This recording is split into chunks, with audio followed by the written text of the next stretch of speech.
Di sini memang menjadi pertanyaan besar ya. Kenapa pada waktu lalu Ahok tiba-tiba mundur dari Pertamina, yaitu Komisaris Utama Pertamina? Ya, pada waktu lalu tuh juga telah dikonfirmasi gara-gara akan mengkampanyekan Ganjar Pranowo, yaitu sebagai presiden. Tetapi kita lihat sampai pencoblosan juga, di situ juga tidak ada ya kampanye dari Ahok. Dan bahkan juga mundurnya Ahok dari Komisaris Pertamina itu sangat mepet sekali. Kalau tidak salah di situ di tanggal 8-9 Februari ya. Artinya 1 minggu sebelum pencoblosan Pilpres 2024, Ahok di situ mundur. Saya bertanya-tanya, kok terlalu mepet banget ya? Ada apa juga? Karena Ahok pada waktu lalu juga ya tidak kampanye di GBK misalkan. Di situ juga Ahok tidak berpidato politik dan lain sebagainya.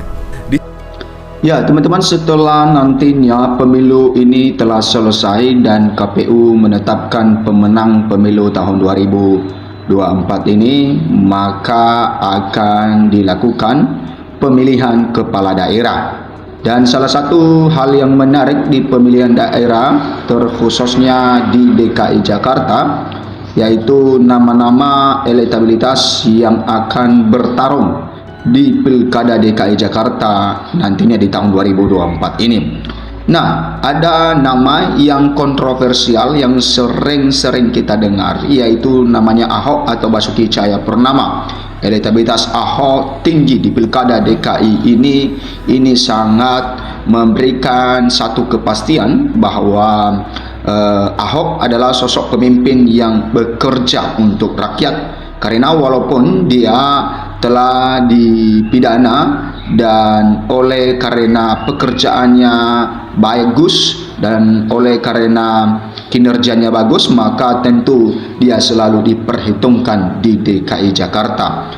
Nah teman-teman, kita tahu bahwa ketika beberapa waktu lalu Ahok keluar dari Komisaris Utama PT Pertamina, ini alasannya yaitu untuk mendukung Ganjar Pranowo, berkampanye untuk Ganjar Pranowo. Dan itu kita lihat itu sudah mepet sekali, di mana seminggu sebelum pemilihan maka baru dikabarkan Ahok keluar dari Komisaris Utama PT Pertamina. Nah, kalau memang benar-benar untuk mengkampanyekan Ganjar, maka tentu mungkin sebulan ya atau 2 bulan sebelum itu dia sudah keluar dari PT Pertamina. Tetapi walaupun itu hanyalah sekedar alasan saja untuk keluar di PT Pertamina, tentu mungkin ya tujuan Ahok untuk keluar itu untuk fokus di dalam Pilkada DKI Jakarta ini. Ini sangat luar biasa sekali teman-teman.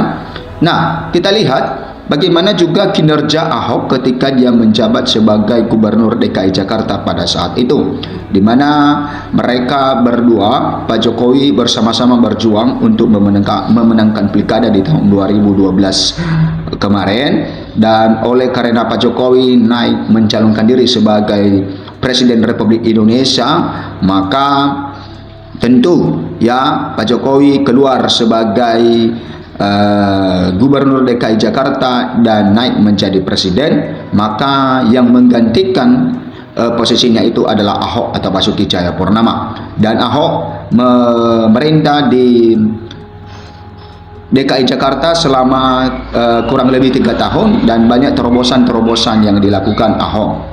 Nah, kita juga bandingkan dengan kinerja dari Anies Baswedan ketika dia menjabat sebagai Gubernur DKI Jakarta.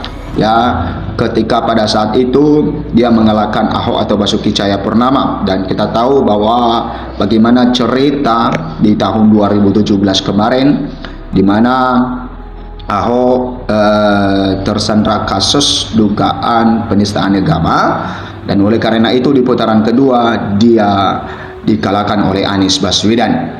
Nah, di dalam kinerja Anies Baswedan tentu kita masyarakat Indonesia sudah mengetahui, walaupun kita tidak tinggal di daerah DKI Jakarta, tetapi oleh karena media sosial ini tentu kita terus melihat bagaimana kinerja seorang Anies Baswedan di DKI Jakarta.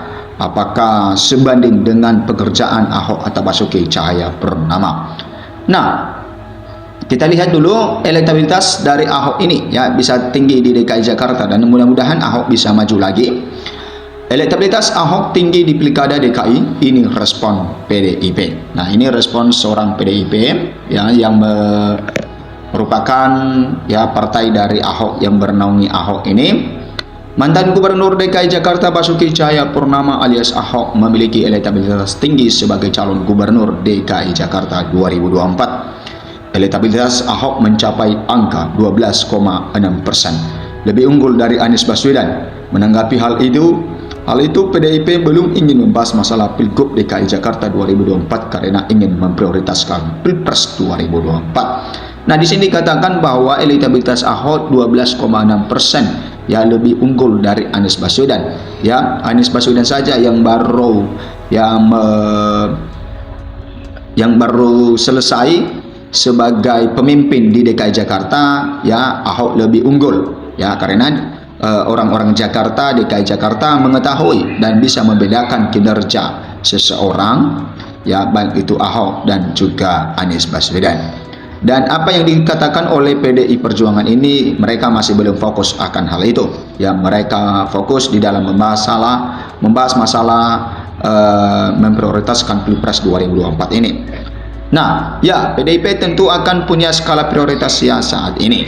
Skala prioritas kami kemarin setelah bekerja menyusun Bacalek seluruh Indonesia, baru kita daftarkan ke KPU RI dan serentak di seluruh Indonesia DPD, DPC kami. Sekarang kami fokus ke Pilpres, ujar Ketua DPP PDIP Ahmad Basara di kantor pusat koordinasi relawan Pilpres PDIP di kawasan Menteng, Jakarta. Nah, Basara mengatakan PDIP fokus memenangkan Gubernur Jawa Tengah Ganjar Pranowo ya sebagai calon presiden 2024. Pembahasan strategis Pilgub dilakukan setelah pemilu 2024 selesai. Nah, ini yang dikatakan oleh PDI Perjuangan setelah pemilu nanti baru fokus di dalam membahas Pilgub ya, Pilgub, karena tentu ya supaya tidak terpecah-pecahnya pekerjaan mereka memprioritaskan dulu pemilu, dan setelah selesai pemilu nanti tergantung Ganjar Pranowo menang atau tidak, maka mereka baru fokus untuk pilkada ya, khususnya DKI Jakarta. Ya, ketika kembali ditegaskan potensi Ahok menjadi calon gubernur lagi, Basara menegaskan PDIP belum memikirkan masalah pilkada. Ya, kita lihat nanti, kita belum memikirkan mengenai strategi pilkada 2024. Ya, kita masih fokus pada Pileg dan Pilpres Februari 2024 yang akan datang. Nah, teman-teman, ya silakan yang memberikan tanggapan Anda. Apakah Anda setuju ketika Ahok atau Basuki Cahayapurnama yang menjabat lagi sebagai Gubernur DKI Jakarta? Ya, walaupun dia adalah mantan napi, tapi dia bisa menjadi pemimpin lagi. Ya, dia bisa menjadi pemimpin lagi di DKI Jakarta. Dan tentu ya warga DKI Jakarta sudah mengetahui bagaimana kinerja Ahok selama kurang lebih 3 tahun. Walaupun dia adalah orang yang ceplas-ceplos, tetapi itu untuk kepentingan rakyat ya, karena kita tahu bahwa pada saat itu Ahok menjadi garda terdepan di dalam memberantas korupsi ya, melawan orang-orang atau oknum-oknum yang ingin mencuri uang rakyat, yang ingin merampas uang rakyat. Maka Ahoklah yang membela hal itu. Dan tentu kita ya, masyarakat Indonesia ya, khususnya di DKI Jakarta yang ingin memiliki pemimpin-pemimpin seperti ini yang bisa mengayomi ya hak dan milik dari rakyat sendiri. Terima kasih, sampai jumpa di video berikutnya.